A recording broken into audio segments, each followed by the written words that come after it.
नमस्कार बंधुरा फूडोलॉजी एंड ब्लग्सের আরেকটা নতুন ভিডিওতে তোমাদের জানাই অনেক স্বাগত। আজ তোমাদের জন্য রইল শাহী ক্যাপসিকাম পনির। এই রেসিপিটা কিভাবে বানাবে তোমরা চলো চটপট দেখে নাও। তার জন্য নিয়ে নিয়েছি আমি পনির। এখানে 400 গ্রাম পনির আছে, আমি কিউব করে কেটে রেখেছি। যেগুলো ফ্রেশ ভালো পনির নিলেই হয়ে যাবে। আর এখানে ক্যাপসিকাম একটু লম্বা লম্বা করে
একদম ভুলবে না চ্যানেলটাকে আমাদের পাশে থাকবে।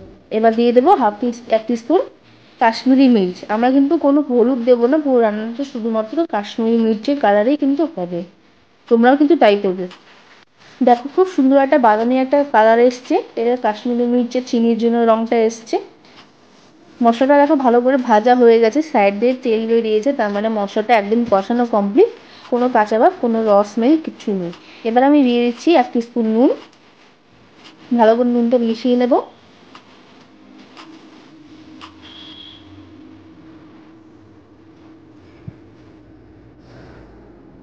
আমাদের ভিডিওগুলো যদি তোমাদের ভালো লেগে থাকে তাহলে কিন্তু লাইক এবং শেয়ার করতে একদম ভুলবে না, সাবস্ক্রাইবটা কিন্তু করতেই হবে।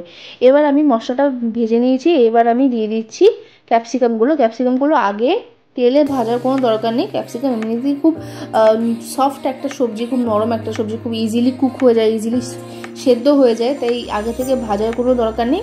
সেটাকে তোমরা ডাইরেক্ট রান্নার মধ্যে দিয়েই কষিয়েই নরম হয়ে যাবে, কোনো অসুবিধা হবে না, কোনো রনেস থাকবে না। আর ক্যাপসিকাম সাধারণত ওভার কুক কেউ করে না, একটু কাঁচা কাঁচা থাকলে খেতেও ভালো লাগে।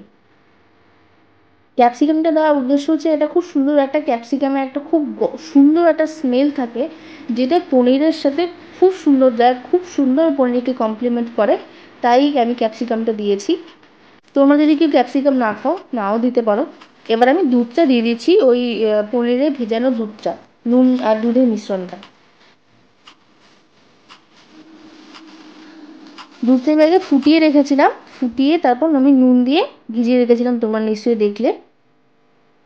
দুধটা ফুটে গেছে, আমি এবার পনিরগুলো দিয়ে দেবো। ক্যাপসিকামগুলো সেদ্ধ হয়ে এসছে মোটামুটি। এবার দিয়ে দিচ্ছি পনিরগুলো।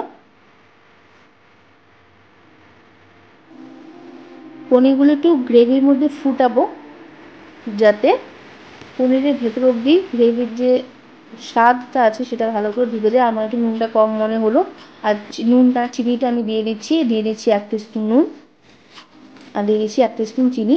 এখানে বলে রাখি, তোমরা নুন চিনিটা তোমাদের টেস্ট অনুযায়ী অ্যাডজাস্ট করবে, আর ঝালটাও তোমরা তোমাদের টেস্ট অনুযায়ী অ্যাডজাস্ট করবে। আমি যেহেতু 2টো শুকনো লঙ্কা দিয়েছি, আমরা কেউ সেরকম ঝাল খাই না, তাই আমি আর কোনো এক্সট্রা কাঁচা লঙ্কা দিইনি। তোমরা চাইলে দিতেই পারো। আর গ্রেভিটা তোমরা তোমাদের স্বাদ অনুযায়ী, ইচ্ছে অনুযায়ী ঘন বা পাতলা করতে পারো। আমার মোটামুটি গ্রেভিটা একটু টানানো হয়ে গেছে। আমি এবার দিয়ে দিচ্ছি কেওড়া জল 1 ঢাকনা, আর দিয়ে দিচ্ছি 1 চামচ ঘি। এখানে বলি, তোমরা ঘিয়ের জায়গায় বাটারও ইউজ করতে পারো, অপশনাল, তোমাদের ইচ্ছে। আর সবশেষে দিয়ে দিচ্ছি গরম মশলা। তো বন্ধুরা, তোমরা দেখলে আমি কিভাবে শাহী ক্যাপসিকাম পনিরটা বানালাম। আশা করছি তোমাদের ভিডিওটা ভালো লেগেছে, আশা করছি তোমাদের রেসিপিটাও ভালো লেগেছে। যদি ভালো লেগে থাকে তাহলে কিন্তু লাইক কমেন্ট শেয়ার করতে কিন্তু একদম ভুলবে না, আর সাবস্ক্রাইবটা কিন্তু করতেই হবে। রেসিপিটা বাড়িতে অবশ্যই ট্রাই করো, আর আমাকে কিন্তু একদম জানিও যে রেসিপিটা কেমন লেগেছে। তো দেখা হচ্ছে নেক্সট টাইম আবার নতুন কোনো ভিডিওতে। ততক্ষণ সবাই খুব ভালো থেকো, সুস্থ থেকো, আর বিন্দাস থেকো। Good bye.